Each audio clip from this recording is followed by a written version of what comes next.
Bon, en tant que praticien et responsable de la structure, quand même, je mesure la haute poids de ce matériel. Parce que comme je l'ai dit tout à l'heure, ça nous permet d'améliorer la qualité de ce que nous faisons.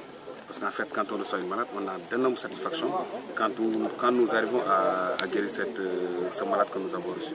Donc tout ce qui nous permet d'améliorer la qualité de notre travail, je pense que nous atteindrons.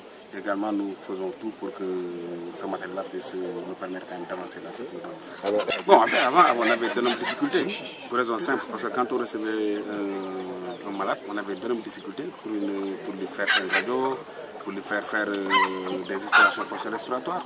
Maintenant, depuis 4 ans, quand même, nous arrivons à faire cela très facilement. Ces malades-là, ces choses-là sont devenues accessibles géographiquement surtout, financièrement pour ces populations. Et dans les pratiques, nous sentons quand même cet impact sur la qualité de la prise en charge. Donc en fait, nous mesurons la qualité de ce matériel et l'impact, comme je l'ai dit tout à l'heure, que ça peut avoir sur la qualité de nos prestations. Donc, quand on reçoit un traumatisme, on n'a pas le choix. Le traumatisme Est-ce que vous confirmez cela Si, naturellement, le traumatisme doit faire une radiographie.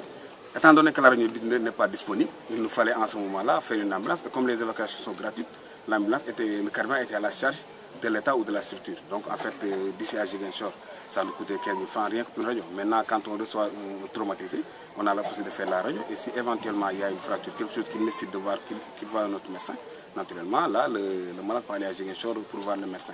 Mais c'était difficile, c'était un peu compliqué de dépasser 15 000 francs et de déplacer un patient pour aller à Ziguinchor rien que dans le but de faire une radiographie. Est-ce que l'endoscopie et la radio, surtout l'endoscopie, est-ce qu'elle existe ici? Non, l'endoscopie non seulement elle n'existe pas ici, mais elle n'existe pas dans la région. Je pense qu'on a reçu tout à l'heure le professeur Guetta, pneumologue de l'hôpital de la Paix. Et comme je l'ai dit tout à l'heure, cette salle est disponible pour tous les médecins qui voudraient bien l'utiliser. On a déjà commencé avec l'ORL de l'hôpital régional de Ziguinchor et les pneumologues.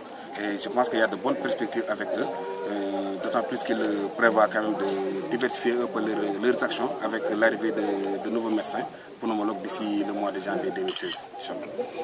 Peut-on avoir une idée du coût de ce matériel? Le coût, quand on l'a évolué, minimum, ça coûte autour de 72 millions. Donc, en fait, c'était ça. Et on n'a pas pris en compte beaucoup d'autres choses, peut-être qu'on n'a pas nécessaire de valoriser. Mais le matériel, rien que le matériel, ça nous coûte aux alentours de 72 millions.